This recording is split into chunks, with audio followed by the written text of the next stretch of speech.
timeline, okay, of the 3 stages of development, what's going on there. Don't forget about things like the timeline, the first mitotic division, blastocyst, implantation. The structures that come from the endoderm, I didn't give you a ton, but I gave you a few. Structures come from the ectoderm. Also, structures come from the mesoderm, which is the cardiovascular unit. Don't forget about the 2 structures that allow the majority of the blood to bypass the lungs. Why does most of the blood have to bypass the lungs? Why? Because the lungs aren't functioning. Yeah.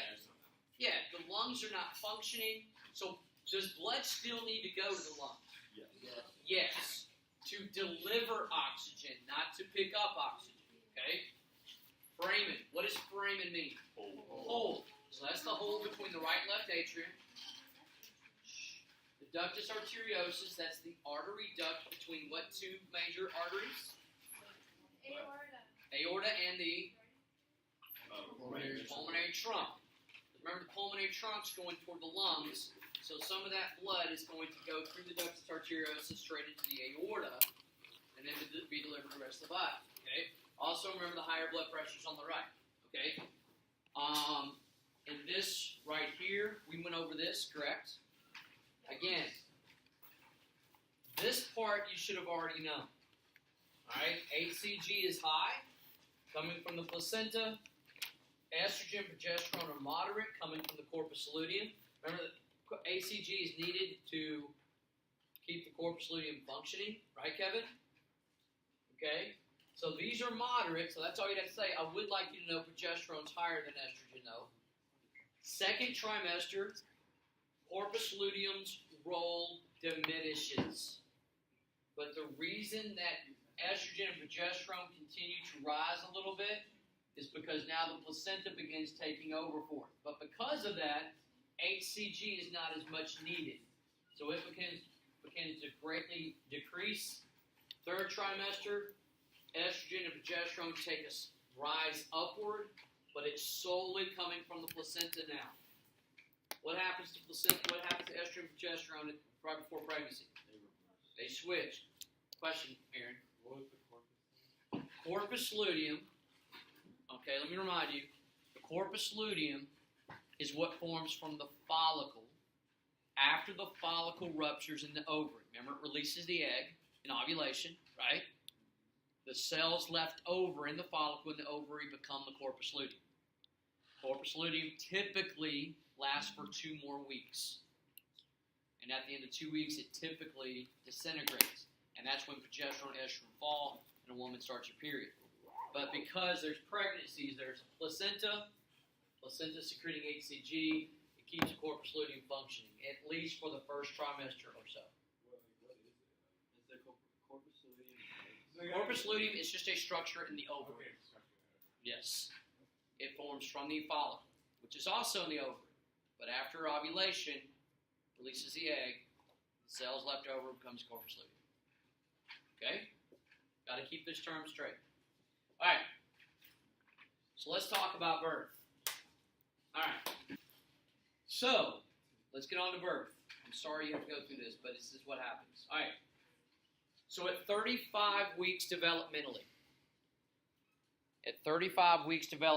Julia, the placenta stops growing. Okay? How many weeks before due date is that? 3 weeks. You're thinking clinical. Clinical full term's 40, right? So that'd be 37 weeks clinically. 35 weeks developmentally, the placenta stops growing. Remember, 38 weeks is full term. All right, so the placenta stopped growing. That's the sac around the fetus, right? Right? Okay. So what's the fetus continue to do? Continues to grow. So what happens to the fetus? He's getting cramped. He's like, ugh, you know? He's getting all cramped. Look at this guy. He's crisscross applesauce, you know? He's like all cramped in there. And I can't remember exactly. I want to say the baby can turn somewhere between 32 and 36 weeks, maybe a little later than that. I'm not sure. But the baby does need to turn. It's not good to be born feet first. That's breech. They will do a C-section. And if it turns, see how the head's nice and rounded? It opens up the cervix naturally. Okay? Feet's going to be kicking. Going to be kicking his way out. That's not good. All right? So the baby continues to get more and more cramped. Now, guys, I have it typed on a sheet, and I'm going to show you in a minute. So just listen to this part, because there's a sequence of events that take place, and it's pretty long. Wait, you're giving us some notes for this? I'm not giving it to you, but I'll show you. I'm going to talk about it with this up here, and I'll talk about it again on this document that I have written out, typed out. Okay? All right. So the baby gets more cramped. He gets more and more cramped. This causes stress. Now, what always kind of kickstarts every kind of hormonal thing? The hypothalamus, right? We're talking about the hypothalamus a bunch. So the hypothalamus picks up on this stress, right? And so the hypothalamus is going to cause the fetal anterior pituitary to release ACTH. Where have we heard of ACTH before? Hormones. And what does ACTH target? AC is the clue. Adrenal cortex. All right? So hypothalamus causes the anterior pituitary to release ACTH. It targets the adrenal cortex to release adrenal steroids, not adrenaline. Okay, that's something else. So adrenal steroids, what do? They target the placenta. The placenta, you remember what happens to estrogen and progesterone right before birth? They switch places. So watch this. Progesterone synthesis levels off. So progesterone starts to do this. Right? Estrogen does this. What does that do? That targets the uterus, and the uterus starts contracting. Okay? It's the very beginning. First time you feel it, girls, it's not going to be that big a deal. But then each contraction gets a little bit longer, a little bit more intense, and they come closer together until you get to the point of actual birth, and it's one big, very intense contraction. Okay? Doesn't that make you want to have a baby? No? Maybe? I don't know. All right. Some of you are going to make incredible mothers. All right. So the uterus contracts. All right. So the uterus contracts. What's that going to do to the stress of the fetus? It increases it even more. So this keeps going. What type of feedback is that? Positive feedback. But that's not the only positive feedback loop. Uterine contraction also causes the mother's posterior pituitary to release this hormone called oxytocin. Oxytocin, this is a lot shorter. Oxytocin also causes uterine contractions, which is going to cause the posterior pituitary to release more oxytocin, which is going to increase uterine contractions. What kind of feedback is this? Positive. So you not only have one, but you have two positive feedback loops going. And this continues until when? Until baby's born. Is that to ensure that if one messes up, the other keeps Maybe. Maybe. But I don't know. I don't know if it makes it more, it could make it more intense. Alright? Okay, so I have it typed. I'm going to show you. I may have already had it up there. A puppy. There it is. Alright? So look. Increased fetal stress. Again, the placenta stops growing at 35 weeks developmentally. Now, if you were to say 37 weeks clinically, that would be perfectly okay. It's the same timeline. Alright? Is this on the website? No. But it is on that illustration. Fetal hypothalamus causes fetal anterior pituitary to release ACTH. Alright, so ACTH is secreted. That targets the adrenal cortex to secrete adrenal steroids. I'm guessing cortisol or maybe some derivative of cortisol. It's definitely a glucocorticoid, which you don't have to know. So don't worry about that. Adrenal steroids targets the placenta. It decreases progesterone levels, increases estrogen levels. This is going to cause, it's going to increase uterine contraction. It's going to trigger uterine contraction, which increases fetal stress more. Alright? That same fetal stress, the same uterine contractions also cause the maternal posterior pituitary. We haven't talked about the posterior pituitary very much. The only hormone that let me ask you this. What's the only hormone we talked about this year comes from the posterior pituitary? ADH. Very good. I'm impressed. Woo! All right.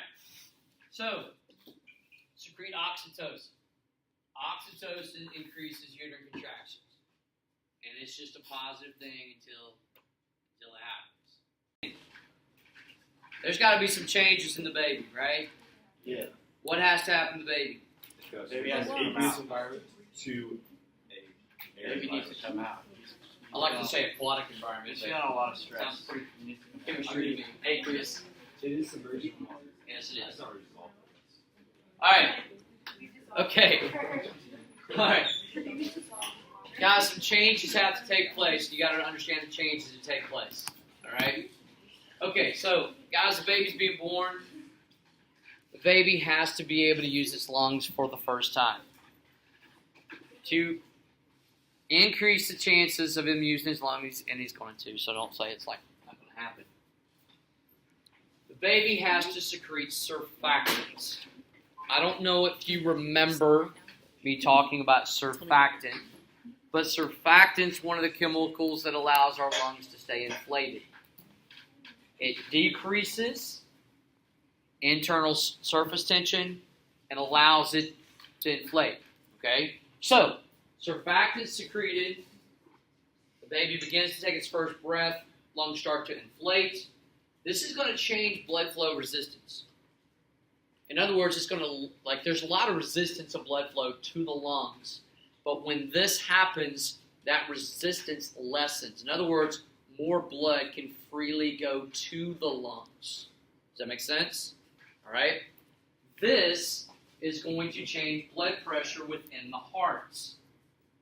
So the blood pressure is going to change from being higher on the right side of the baby's heart to being higher on the left side of the baby's heart.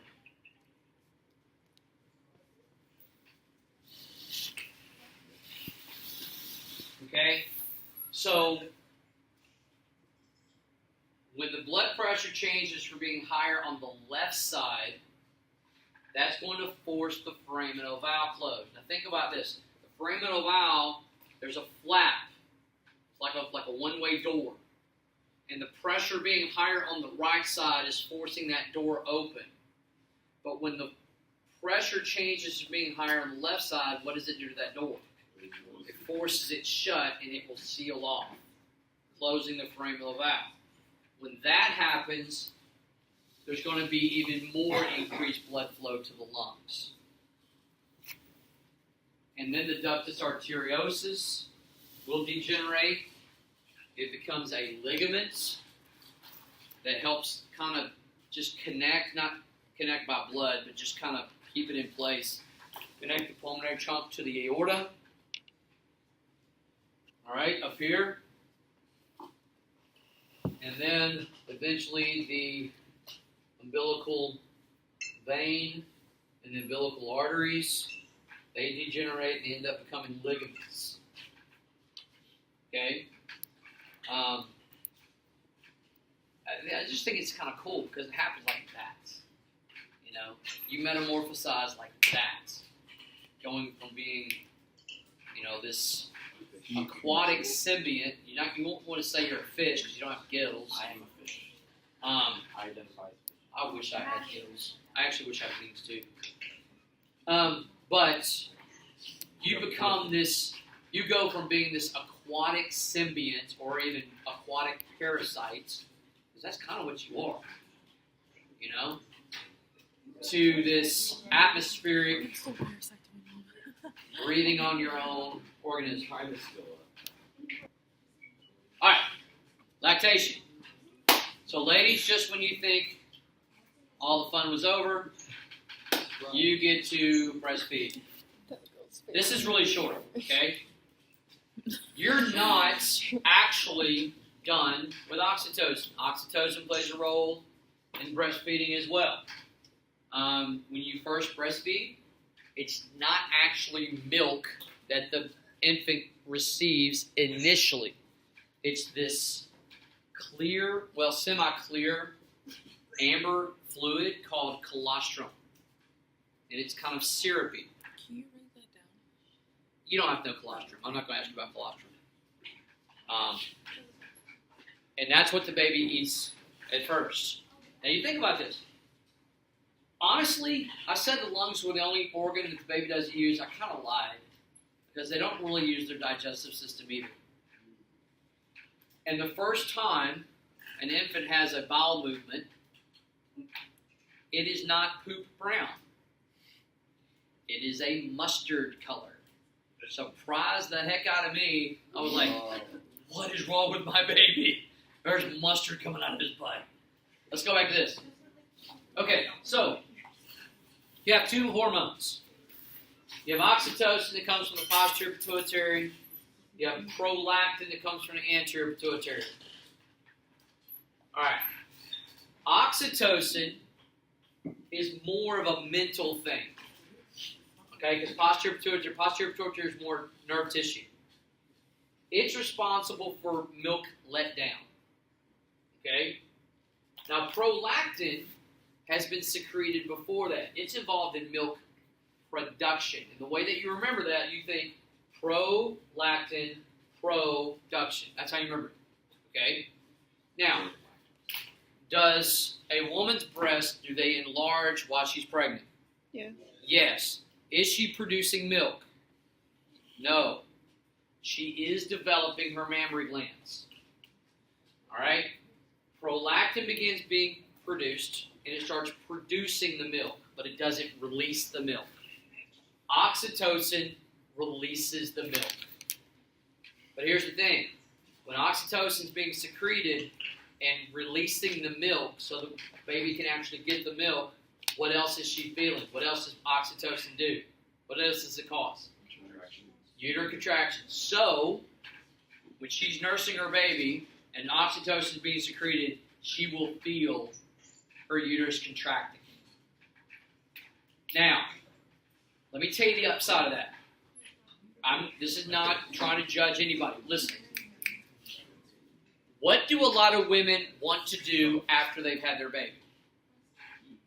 What do they want to get rid of?